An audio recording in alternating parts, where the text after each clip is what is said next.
Hi hello welcome to current news. ప్రశ్న రావణ్ వైఎస్ఆర్సీపీకి success అయ్యాడా? ప్రశ్న రావణ్కి సంబంధించి తనని ఏ ఉద్దేశంతో అయితే రంగంలోకి దింపారో ఆ ఉద్దేశంలో ప్రశ్న రావణ్ సక్సెస్ చేసి చూపించాడా? ఇప్పుడు వైఎస్ఆర్సీపీ అయితే అదే అనుకుంటున్నటువంటి పరిస్థితి అయితే కనిపిస్తుంది. దీని మీద మాట్లాడుకునేటువంటి ప్రయత్నం చేద్దాం. మనతో పాటు సీనియర్ జర్నలిస్ట్ కిరణ్ గారు ఉన్నారు. అన్న నమస్తే. నమస్తే హరీష్. ప్రశ్న రావణ్ను ఉపయోగించుకుని అటు దళితుల్ని కావచ్చు, క్రిస్టియన్స్ని కావచ్చు, ఒక తాటిపైకి తీసుకొచ్చి వన్ సైడెడ్గా మూకుమ్మడి దాడి అటు టీడీపీ మీద, కూటమి మీద, అలాగే ఆ ఓట్లన్నీ కూడా వైఎస్ఆర్సీపీకి టర్న్ చేసుకోవాలనేటువంటి ఒక ప్లాన్ వేసింది. దాంట్లో సక్సెస్ అయిపోయింది అనేటువంటి మాటలు వాళ్ళ దగ్గర నుంచి అయితే వినిపిస్తున్నాయి. ఏమంటారు? నిజంగానే సక్సెస్? అద్భుతమైన వ్యూహం ఇది, చాలా చాలా అద్భుతమైన వ్యూహం. అంటే జగన్మోహన్ రెడ్డి గారి మధ్యలో నుంచే ఈ వ్యూహం వచ్చి ఉంటుంది అనుకుంటున్నాను.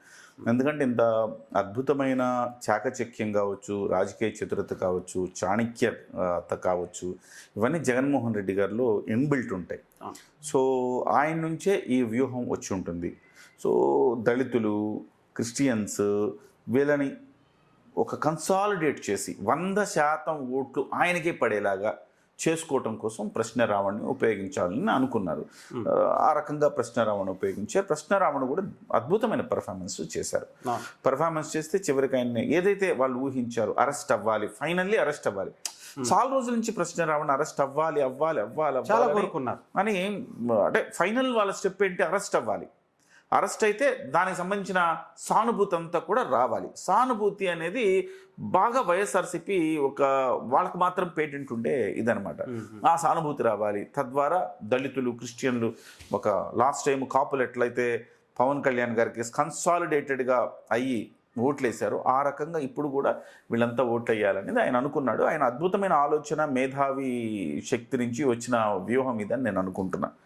అయితే అయిందా అంటే, సో మావిగన్ లాగానే ఇది కూడా.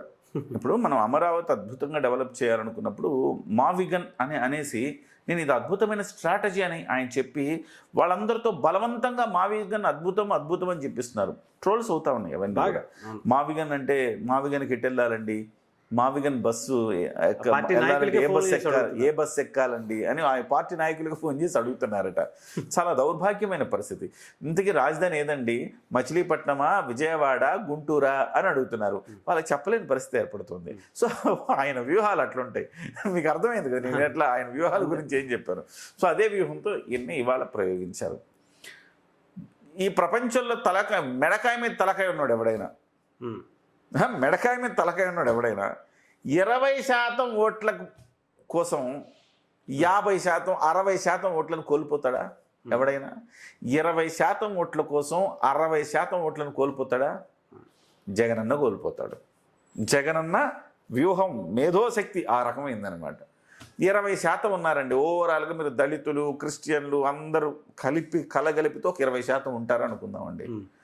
సో ఆ 20% మందిలో అధికారికంగా అనధికారికంగా ఒక 20% ఉంటారు. అధికారికంగా అంత లేరు, అనధికారికంగా నేను చెప్తున్నా ఒక 20%, లెట్ ఇట్ బి 20% వేసుకుందాం. ఈ 20% మంది కోసం ఏం చేశారు తెలుసు? వాళ్ళు 60% మంది గొంతు మీద కత్తి పెట్టారు. నాకు అవసరం లేదు పొమ్మన్నాడు, అంతే. అవసరం లేదు పొమ్మన్నారు.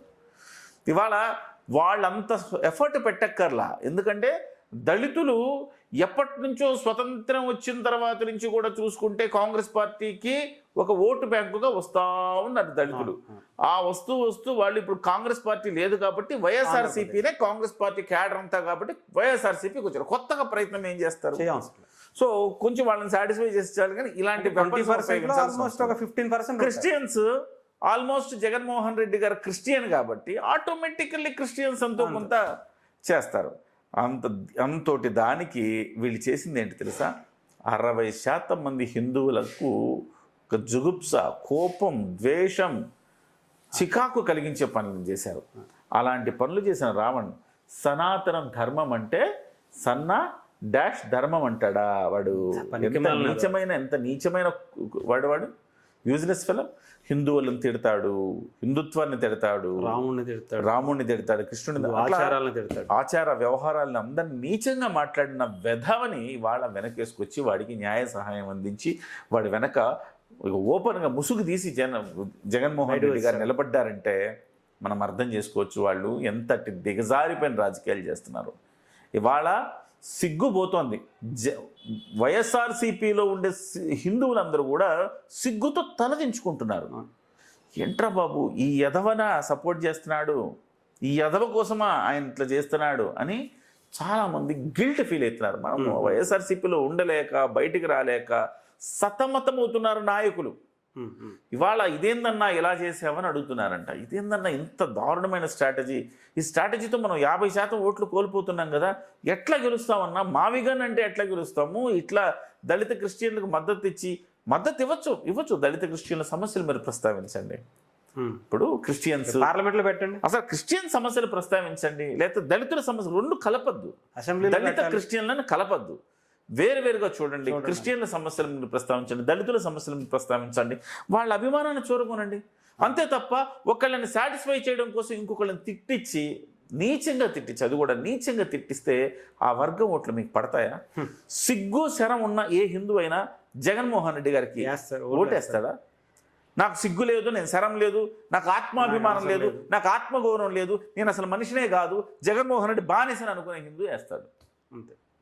అంతే. వాడు ఎవడైనా మతాన్ని తిట్టినా పర్లేదు, నా దేవుడిని తిట్టినా పర్లేదు, నా ఇంట్లో తల్లిని అందరినీ తిట్టినా పర్లేదు, రేపొద్దు నేను తల్లిని తిడతారు, నీ భార్యని తిడతారు, నీ చెల్లిని తిడతారు, అయినా పర్లేదు. జగన్మోహన్ మాయలో పడ్డావంటే ఇంకంతే. అలాంటి ఉన్మాదులు తప్ప మామూలుగా హిందువులు ఎవరు ఓటేరు. నిజంగానే అసలు ఎవరికైనా సిగ్గుంటే మాత్రం ఎవరు కదా. ఇట్లాంటి విధవ నువ్వు ఎట్లా సపోర్ట్ చేస్తావు?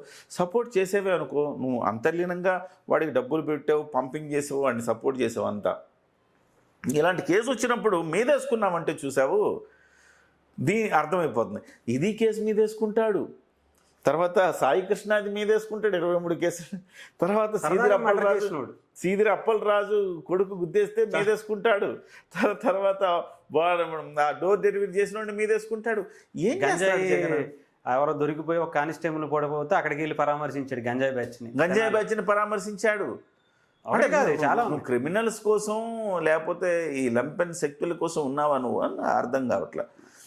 ఇవాళ గంజాయి మొక్కకి స్పాన్సర్ చేస్తున్నాడు, ప్రకాష్ రాజ్కి స్పాన్సర్ చేస్తాడు. రావణ్ ఒక్కడే కాదు కదా, నువ్వు ఆయన స్పాన్సర్ చేసే బ్యాచెస్ చాలా ఉన్నాయి కదా, వాళ్ళందరికి బ్యాచెస్ చేసి ఇప్పుడు హిందువులు తలదించుకునే పరిస్థితి. కాక్రోచ్ పార్టీ గురించి కూడా మాట్లాడావు నువ్వు. కాక్రోచ్లు పుట్టుకొస్తాయి, మేమే ఇక్కడ కాక్రోచ్లు అని చెప్తున్నాడు. అంటే బ్యాక్ ఎండ్ నుంచి అక్కడికి కూడా. సో ఇట్లాగా సిగ్గుమాలిన పనులు చేసిన వాళ్ళని, సిగ్గు లేకుండా వెనకేసుకొస్తున్న వైఎస్ఆర్సీపీని సిగ్గున్నోడు ఎవడైనా కానీ సపోర్ట్ చేస్తాడా? చెయ్యడు. ఇవాళ అంతర్గతంగా పార్టీలో చర్చ జరుగుతోంది. లాస్ట్ టైం మావిగన్ అప్పుడు చర్చ జరిగింది. అలా మనం ఇక అంతే, మావిగన్ మీరు ఎలక్షన్లో ఎజెండాగా పెట్టుకుందాం అన్నాడు. మావిగన్ లేదా అమరావతి. మావిగన్ అంటే మా కోటు, అమరావతి అంటే వాళ్ళ కోటు చెప్పేశాడు. చెప్పేసిన తర్వాత జనంలో చాలా నెగిటివిటీ వచ్చేసిన తర్వాత వాళ్ళు వైఎస్ఆర్సీపీ వాళ్ళందరూ ఎట్లా అన్నా ఇలా చెప్పావు, మనకు చాలా డ్యామేజ్ అయిపోతుంది, మేము ఎలా కవర్ చేయాలో తెలియదు, మంత్రులకు ఫోన్లు వచ్చినా కానీ ఏం చెప్పాలో అర్థంగా కట్ చేస్తున్నారు, ఇంత కామెడీ పీసెస్ అయిపోతున్నామన్నా మేము అని వాళ్ళ ఆవేదన. దానికి తగ్గట్టుగా మళ్ళీ ఇప్పుడు రావణ్ణి సపోర్ట్ చేయటం. సో రావణ్ణి సపోర్ట్ చేయటం వల్ల హిందువులంతా కూడా దూరం అయిపోయినారు. ఇలాంటి వాటిని మీరు సపోర్ట్ చేసేదని చాలా దూరం అయ్యారు. ఇప్పుడు వైఎస్ఆర్సీపీ వాస్తవానికి ప్రభుత్వంలో తప్పులు లేవా అంటే తప్పులు ఉన్నాయి. ప్రభుత్వంలో నేను మొదటి చెప్తే ఏ ప్రభుత్వం 100% సాటిస్ఫై చేయలేదు. ఈ ప్రభుత్వంలో కూడా మిస్టేక్స్ ఉన్నాయి, ఈ ప్రభుత్వంలో కూడా మైనస్లు ఉన్నాయి, ఈ ప్రభుత్వం చెయ్యని పనులు కూడా చాలా ఉన్నాయి. వాటిని మీరు గనక ఎత్తుకుంటే పోరాడచ్చు, వాటిని ఎత్తుకుని ఉంటే 3 ఏళ్ల తర్వాత తీరుస్తానంటాం కాక ఇది తీర్చాల్సిందే. ఇప్పుడు కదా అడగాలి, మా ప్రభుత్వం 3 ఏళ్ల తర్వాత తీరుస్తామమ్మా అంటే ఏమన్నా ఉందా? రాజకీయ నాయకుడు చేయాల్సిన పనేనా? సో ఇలాంటి ప్రతిపక్షం ఉండటం కూడా ఆంధ్రప్రదేశ్ దౌర్భాగ్యం. వాస్తవానికి ఇలాంటి ప్రతిపక్షం ఉండటం వల్ల లబ్ధి పొందుతాయి కూటమి పార్టీలు. నిజంగా నాకు అదృష్టం అనుకుంటున్నాను. కూటమి పార్టీలు అదృష్టం, వాళ్ళకి లబ్ధి పొందుతాయి. దురదృష్టవంతులు ఎవరో తెలిసిన నేను చెప్తున్నాను, ప్రజలు దురదృష్టవంతులు. ఎందుకంటే ప్రజలకు సంబంధించిన సమస్యలు కూడా లేవనెత్తలేని ఒక ప్రతిపక్ష నాయకుడు ఉండటం అనేది ఆంధ్రప్రదేశ్ దౌర్భాగ్యం అని చెప్పాలి. సో ఇవాళ ఓవరాల్గా ఒక 20% మంది కోసం 60% మందిని దూరం చేసుకున్నారు. ఈ 20%లో కూడా 20% వస్తాయి అతనికి ఓట్లు అంటే రావు. అందులో విఘ్నులు, మంచోళ్ళు, చాలా మంది హిందువులు ఉన్నారు, నీతివంతంగా ఉండేవాళ్ళు, నీతి నిజాయితీగా ఆలోచించే వాళ్ళు, చదువుకుని ఏది మంచిది ఏది చెడ్డది అని ఆలోచించే విచక్షణ జ్ఞానం కలిగిన వాళ్ళు నాకు తెలిసి కనీసం 5-10% పైన ఉంటారు. ఈయన ఒక 10% వచ్చినా 10% మంది మళ్ళీ కూటమి పార్టీలకు ఓటేస్తారు. ఇంతకీ సాధించింది ఏందయ్యా నువ్వు అంటే మరింత భూమి మీద నుంచి అతపాతాళాన్ని పడేసాడుగా పవన్ కళ్యాణ్. అంతకు మించిన ఇంకొక పాతాళాల్లో ఇంకేమన్నా ఉంటే 100 అదేమంటారు చూడు 1000 మీటర్ల గొయ్యి తీసి లోతులో పాతి పెడతా ఉంటాడు కేసీఆర్. అట్లా తనని తానే పాతి పెట్టుకుంటున్నాడని చెప్పాలి. అంటే చాలామంది ఇప్పుడు ఏమనుకుంటున్నారంటే అన్న 40% ఉంది కదా అని విర్రవీగిపోతున్నారు. ఆయన వచ్చింది 11 అయినా కానీ 40%నే వాళ్ళు గుర్తుపెట్టుకుంటున్నారు, 11 సీట్లు గుర్తుపెట్టుకోవట్లా. ఈ దెబ్బతో నాకు తెలిసి ఆ 40% వస్తే చాలా గ్రేట్ కదన్నా. రేపు లోకల్ బాడీ ఎలక్షన్స్ తెలిసిపోద్ది. మీరు సిగ్గులేని జనం ఎంత ఉన్నారో రేపు ఎన్నికల్లో తేలుతుంది. రేపు లోకల్ బాడీ ఎన్నికల్లో తేలుతుంది. ఆ తర్వాత వచ్చే ఎన్నికలకు కూడా ఒక కొలమానం బాయ్కాట్ చేస్తారేమో అనిపిస్తుంది అన్న. జగన్మోహన్ రెడ్డి గారు సింపుల్ గా ఎందుకు వచ్చిందిలే మనం బాయ్కాట్ చేస్తాడు, అందులో డౌట్ ఏం లేదు. బాయ్కాట్ చేస్తాడు. ఎందుకంటే జగన్మోహన్ రెడ్డి గారు ధైర్యంగా కనీసం సభలోకే రాలేకపోయాడు. స్థానిక సంస్థల ఎన్నికల్లోకి వెళ్తాడా? గతంలో తాను చేసిన పాపాలు, తాను చేసిన అరాచకాలు తనకు గుర్తున్నాయిగా. ఇవాళ అసెంబ్లీకి ఎందుకు రాట్లా? తాను అరాచకంగా వ్యవహరించాడు, ర్యాగింగ్ చేశాడు చంద్రబాబు గారిని, లోకేష్ గారిని ర్యాగింగ్, లిటరల్లీ చాలా దారుణమైన మాటలు మాట్లాడించాడు. ఇవన్నీ వాళ్ళకు గుర్తుంటాయి కదా. ఇవాళ జగన్మోహన్ రెడ్డి ఆడుకోరు, ఆ భయంతోనే అతను వెళ్ళట్లా. అదే సమయంలో స్థానిక సంస్థల ఎన్నికల్లో ఎంత అరాచకం సృష్టించారో మనకు తెలుసు కదా. ఒక్కొక్కడిని పెద్ద పెద్ద రాడ్లు పెట్టేసి కార్ల మీద కొట్టి కొంతమంది బోండమ్మ లాంటి వాళ్ళని చంపేపోయారు కదా. సో అరాచకాలు అందరికి గుర్తున్నాయి కదా. మరి ఇప్పుడు వాళ్ళ టర్న్ వచ్చింది కదా, మరి అంత ధైర్యం చేస్తాడా? చేయడు. మాటల వరకే ఆయన, ధైర్యం ఉండదు, చేయలేడు.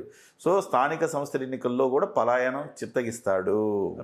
ఓవరాల్గా ఆయన దాని గురించి మళ్ళీ మాట్లాడుకుందాం, దాని గురించి సపరేట్ ఒక వీడియో చేద్దాం. ఓవరాల్గా 20% గురించి 60% కోల్పోయాడు. రైట్. థ్యాంక్ యూ అన్న, థ్యాంక్ యూ సో మచ్.